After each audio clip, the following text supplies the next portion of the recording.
Mark సువార్త 12వ అధ్యాయం. ఆయన ఉపమాన రీతిగా వారికి బోధింపనారంభించను. ఎట్లనగా, ఒక మనుషుడు ద్రాక్ష తోట నాటించి దాని చుట్టూ కంచె వేయించి ద్రాక్షల తొట్టి తొలిపించి గోపురము కట్టించి కాపులకు దానిని గుత్తకిచ్చి దేశాంతరం పోయెను. పంటకాలమందు ఆ కాపుల నుండి ద్రాక్ష తోట పండ్లలో తన భాగము తీసుకొని వచ్చుటకు కాపుల యొద్దకు అతడు ఒక దాసుని పంపగా, వారు వాని పట్టుకొని కొట్టి వట్టి చేతులతో పంపివేసిరి. మరలా అతడు మరి ఒక దాసుని వారి యొద్దకు పంపగా, వారు వాని తల గాయము చేసి అవమానపరచిరి. అతడు మరి ఒకని పంపగా వారిని చంపిరి. అతడు ఇంకా అనేకులను పంపగా వారు కొందరిని కొట్టిరి, కొందరిని చంపిరి. ఇంకను అతనికి ప్రియకుమారుడు ఒకడు ఉండెను గనుక వారు తన కుమారుని సన్మానించదరనుకొని తుదకు వారి యొద్దకు అతనిని పంపెను. అయితే ఆ కాపులు, ఇతడు వారసుడు, ఇతని చంపుదము రండి, అప్పుడు స్వాస్థ్యం మనదగునని తమలో తాము చెప్పుకొని అతనిని పట్టుకొని చంపి ద్రాక్ష తోట వెలుపల పారవేసింది. కావున ఆ ద్రాక్ష తోట యజమానుడు ఏమి చేయును? అతడు వచ్చి ఆ కాపులను సంహరించి ఇతరులకు ఆ ద్రాక్ష తోట ఇచ్చును గదా. మరియు ఇల్లు కట్టువారు నిరాకరించిన రాయి మూలకు తలరాయి ఆయను. ఇది ప్రభు వల్లనే కలిగెను, ఇది మన కనులకు ఆశ్చర్యము అను లేఖనం మీరు చదవలేదా అని అడుగగా, తమ్మును గూర్చి ఆ ఉపమానము చెప్పానని వారు గ్రహించి ఆయనను పట్టుకొనుటకు సమయము చూచుచుండిరి గాని జనసమూహమునకు భయపడి ఆయనను విడిచిపోయిరి. వారు మాటలలో ఆయనను చిక్కుపరచవలనని పరిసయ్యులను హేరోదీయులను కొందరిని ఆయన యొద్దకు పంపిరి. వారు వచ్చి, బోధకుడా, నీవు సత్యవంతుడవు, నీవు ఎవరిని లక్ష్య పెట్టని వాడవని మేమెరుగుదుము. నీవు మోమాటము లేని వాడవై దేవుని మార్గము సత్యముగా బోధించువాడవు. కైసరుకు పన్నిచ్చుట న్యాయమా కాదా? ఇచ్చేదమా ఇయ్యకుందుమా అని ఆయనను అడిగిరి. ఆయన వారి వేషధారణను ఎరిగి, మీరు నన్ను ఎందుకు శోధించుచున్నారు? ఒక దేనారము ఇంచుమించు ₹1 కావచ్చును. నా యొద్దకు తెచ్చి చూపుడని వారితో చెప్పెను. వారు తెచ్చిరి. ఆయన ఈ రూపమును పైరాతయు ఎవరివని వారిని అడగగా, వారు కైసరువి అన్రి. అందుకు యేసు, కైసరువి కైసరునకును, దేవునివి దేవునికిని చెల్లించునని వారితో చెప్పగా, వారు ఆయనను గూర్చి బహుగా ఆశ్చర్యపడిరి.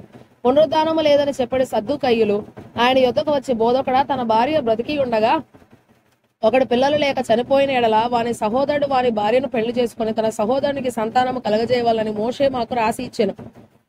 7 సహోదరులుండిరి. మొదటివాడు ఒక స్త్రీని పెళ్లి చేసుకుని సంతానము లేక చనిపోయాను గనుక రెండోవాడు ఆమెను పెళ్లి చేసుకొనెను. వాడును సంతానము లేక చనిపోయాను. అటువలనే 3వ వాడును చనిపోయాను. ఇట్లు 7 సంతానము లేకయే చనిపోయిరి. అందరి వెనుక ఆ స్త్రీయు చనిపోయాను. పునరుద్ధానమందు వారిలో ఎవనికి ఆమె భార్యగా ఉండును? ఆమె ఆ 7 భార్య ఆయను గదా అని అడిగిరి. అందుకు యేసు, మీరు లేఖనములను గాని దేవుని శక్తిని గాని ఎరగకపోవటం వల్లనే పొరబడుచున్నారు. వారు మృతులలో నుండి లేచున్నప్పుడు పెళ్లి చేసుకొనరు, పెళ్లికి ఇయ్యబడరు గాని పరలోకమందున్న దూతల వలె నొందురు. వారు లేచెదరని మృతులను గూర్చిన సంగతి మోషే గ్రంథమందలి పొదను గురించిన భాగంలో మీరు చదవలేదా? ఆ భాగంలో దేవుడు, నేను అబ్రాహాము దేవుడను, ఇస్సాకు దేవుడను, యాకోబు దేవుడనని అతనితో చెప్పెను. ఆయన సజీవుల దేవుడు గాని మృతుల దేవుడు కాడు.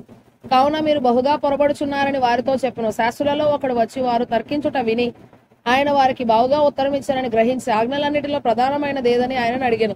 అందుకు యేసు, ప్రధానమైనది ఏదనగా, ఓ ఇశ్రాయేలు, వినుము. మన దేవుడైన ప్రభు అద్వితీయ ప్రభువు. నీవు నీ పూర్ణ హృదయముతోనూ, నీ పూర్ణ ఆత్మతోనూ, నీ పూర్ణ వివేకముతోనూ, నీ పూర్ణ బలముతోనూ నీ దేవుడైన ప్రభువును ప్రేమింపవలనన్నది ప్రధానమైన ఆజ్ఞ. రెండవది, నీవు నిన్ను వలె నీ పొరుగువారిని ప్రేమింపవలనన్నది రెండవ ఆజ్ఞ. వీటికంటే ముఖ్యమైన ఆజ్ఞ మరేదీ లేదని అతనితో చెప్పిన. ఆ శాస్త్రి, బోధకుడా, బావుగా చెప్పితివి, ఆయన అద్వితీయుడనియు ఆయన తప్ప వేరొకడు లేడనియు నీవు చెప్పిన మాట సత్యమే. పూర్ణ హృదయముతోనూ, పూర్ణ వివేకముతోనూ, పూర్ణ బలముతోనూ ఆయనను ప్రేమించుటయు, ఒకడు తన్ను వలె తన పొరుగువాని ప్రేమించుటయు సర్వాంగ హోమములన్నిటికంటేనూ బలుల కంటేనూ అధికమని ఆయనతో చెప్పెను. అతడు వివేకముగా ఉత్తరమిచ్చనని యేసు గ్రహించి, నీవు దేవుని రాజ్యమునకు దూరముగా లేవని అతనితో చెప్పెను. ఆ తరువాత ఎవడునూ ఆయనను ఏ ప్రశ్నయు అడుగ తెగింపలేదు. ఒకప్పుడు యేసు దేవాలయంలో బోధించుచుండగా, క్రీస్తు దావీదు కుమారుడని శాస్త్రులు చెప్పుచున్నారేమి?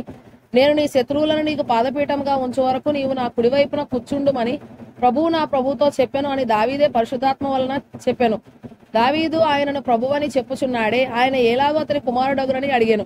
సామాన్య జనులు ఆయన మాటలు సంతోషంతో వినుచుండిరి. మరియు ఆయన వారికి బోధించుచునిట్లనెను, శాస్త్రులను గూర్చి జాగ్రత్త పడుడి. వారు నిలువుట అంగీలు ధరించుకొని తిరుగుటను, సంత వీధులలో వందనములను, సమాజ మందిరములలో అగ్రపీఠములను, విందులలో అగ్రస్థానములను కోరుచు, విధవరాండ్ర ఇండ్లు దిగమింగుచు మాయవేషముగా దీర్ఘ ప్రార్థనలు చేయుదురు. వీరు మరి విశేషముగా శిక్ష పొందుదురనెను. ఆయన కానుక పెట్టె ఎదుట కూర్చుండి జనసమూహం ఆ కానుక పెట్టెలో డబ్బులు వేయుట చూచుచుండెను. ధనవంతులైన వారు అనేకులు అందులో విశేషముగా సొమ్ము వేయుచుండిరి. ఒక బీద విధవరాలు వచ్చి 2 కాసులు వేయగా ఆయన తన శిష్యులను పిలిచి, పెట్టెలో డబ్బులు వేసిన వారందరికంటే ఈ బీద విధవరాలు ఎక్కువ వేసనని మీతో నిశ్చయముగా చెప్పుచున్నాను. వారందరూ తమకు కలిగిన సమృద్ధిలో నుండి వేసిరు గాని ఈమె తన లేమిలో తనకు కలిగినదంతయు అనగా తన జీవనమంతయు వేసనని చెప్పెను.